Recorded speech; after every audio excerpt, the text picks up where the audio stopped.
जय श्री राधे गोविंद, श्री हरिदास। ओम नमः शिवाय। आप सब यह तो जानते ही हैं कि श्रावण मास चल रहा है और हम अपने इस चैनल पे हर रोज़ श्रावण मास महात्म्य का एक अध्याय अपलोड करते हैं।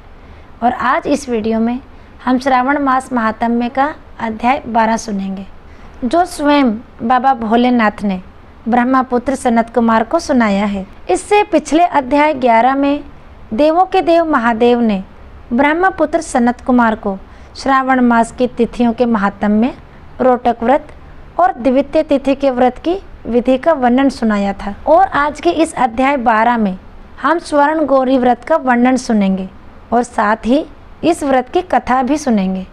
और अब अध्याय 12 शुरू करते हैं।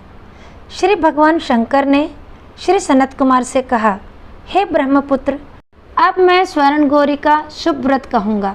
यह व्रत श्रावण मास में शुक्ल पक्ष की तृतीया तिथि को होता है। इस दिन प्रातःकाल स्नान करके नित्य कर्म करने के बाद संकल्प करें और 16 उपचारों से पार्वती तथा शंकर जी की पूजा करें।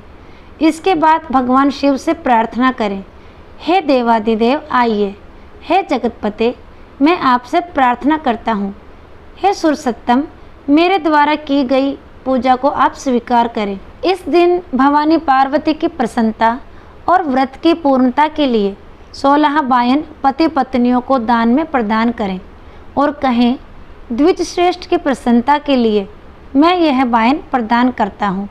पहले चावल का आटा बनाएं।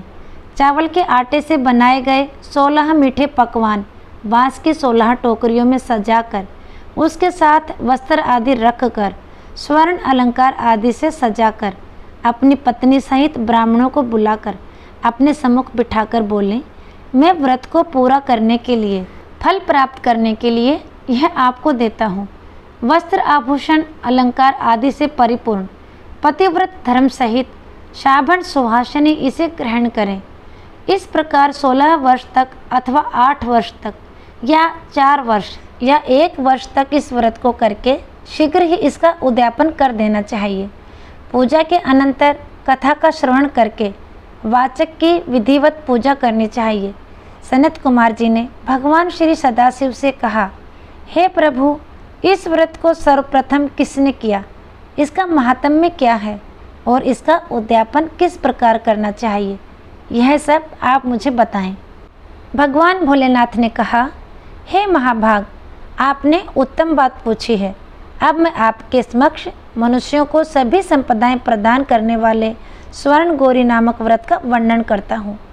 पूर्व काल में सरस्वती नदी के तट पर सुवीला नामक विशाल पुरी थी। उस नगरी में कुबेर के समान चंद्रप्रभा नाम वाला राजा राज्य करता था। उस राजा की रूप लावण्य में संपन्न, सौंदर्य तथा मंद मुस्कान से युक्त और कमल के समान नेत्रों वाली महादेवी और विशाला नामक 2 अति सुंदर रानियां थीं। उन दोनों में से राजा को बड़ी रानी महादेवी अधिक प्रिय थी। राजा उसे देह प्राण से चाहता था और उस पर जान छिड़कता था। एक दिन राजा वन में शिकार खेलने गए। वहाँ पर अनेक प्रकार के पशुओं का शिकार करते हुए काफ़ी समय व्यतीत हो गया, तो वे भूख प्यास से व्याकुल हो इधर उधर घूमने लगे। काफ़ी दूर निकल जाने पर उन्हें एक तालाब दिखाई पड़ा। तालाब चारों ओर से मनोरम था। राजा ने तालाब के किनारे जाकर उसका उत्तम जल पिया। वहाँ राजा ने देखा कि तालाब के किनारे देवलोक की अप्सराएं स्वर्ण गौरी की पूजा अर्चना कर रही हैं। उनको देखकर राजा ने पूछा, हे देवियों, आप यहाँ किस प्रयोजन हेतु यह पूजन कर रही हैं? इस पर उन्होंने उत्तर दिया, हे नरेश, हम सब स्वर्ण गौरी की पूजा कर रही हैं। इस व्रत के फलस्वरूप प्राणियों को प्रत्येक प्रकार की धन संपदा मिलती है। इसलिए हे नरेश, आपको भी अपनी प्रजा की भलाई एवं धन प्राप्ति के लिए यह व्रत अवश्य ही करना चाहिए। राजा बोले, हे देवियों, आप इस व्रत की विधि मुझे बतलाइए। साथ ही यह भी कहिए कि इस व्रत को करने से क्या फल प्राप्त होता है। तब वे सारी स्त्रियां बताने लगी, हे राजन, यह स्वर्ण गौरी नामक व्रत श्रावण मास के शुक्ल पक्ष की तृतीया को किया जाता है। इस व्रत में भक्ति पूर्वक अत्यंत प्रसन्नता के साथ पार्वती तथा शिव की पूजा करनी चाहिए। पुरुष को 16 तारों वाला एक डोरा दाहिने हाथ में बांधना चाहिए। स्त्रियां बाएं हाथ में या गले में इस डोरे को बांधें। बस यही इस व्रत को करने की विधि है। अप्सराओं की बात सुनकर राजा बहुत प्रभावित हुआ और राजा चंद्रप्रभा ने भी उस व्रत को किया और 16 तार का डोरा अपने दाएं हाथ में बांध लिया। इसके बाद प्रार्थना करता हुआ बोला, हे देवादिदेव महादेव और माँ पार्वती, मैं इस डोरे को बांधता हूँ। आप मेरे ऊपर प्रसन्न हो और मेरा कल्याण करें। इस प्रकार व्रत करके राजा अपनी राजधानी को लौट आया। राजा के हाथ में डोरा देखकर ज्येष्ठ रानी महादेवी ने पूछा और सारी बात सुनकर वह राजा के ऊपर अत्यंत कुपित हो उठी। बड़ी रानी के क्रोध का ठिकाना न रहा और उसने जबरदस्ती वह डोरा तोड़कर बाहर एक सूखे पेड़ के ऊपर फेंक दिया। राजा ने उसे बहुत मना किया मगर वह नहीं मानी। उस डोरे के स्पर्श मात्र से वह सूखा पेड़ हरा भरा हो गया, हरे रंग के ताज़ा पत्तों से संपन्न हो गया। छोटी रानी ने यह सारा हाल देखा। उसने वह टूटा डोरा पेड़ से उतारकर अपनी बाईं भुजा में बांध लिया। उस डोरे के प्रभाव से छोटी रानी का रूप लावण्य अधिक निखर गया तो अब वह राजा को प्रिय लगने लगी। बड़ी रानी ने व्रत के डोरे का अपमान किया था, फलतः राजा ने उसका परित्याग कर दिया और वह दुखी हो वन में चली गई। अपने मन में वह भगवती देवी का ध्यान करते हुए मुनियों के पवित्र आश्रम में निवास करने लगी। कहीं कहीं श्रेष्ठ मुनियों के द्वारा यह कहकर आश्रम में रहने से रोक दी जाती थी कि हे पापिन, अपनी इच्छा के अनुसार यहाँ से चली जाओ। इस प्रकार घोर वन में इधर उधर भ्रमण करती हुई वह अत्यंत खिन्न होकर एक स्थान पर बैठ गई। उसे वहाँ पर बैठे देखकर माँ पार्वती का हृदय द्रवित हो गया। उन्होंने रानी को दर्शन दिए। रानी ने प्रसन्न हो उनके चरण वंदना की और प्रणाम कर बोली, हे देवी, आपकी जय हो। हे शंकर पत्नी, हे भक्त वत्सली, आपकी जय हो।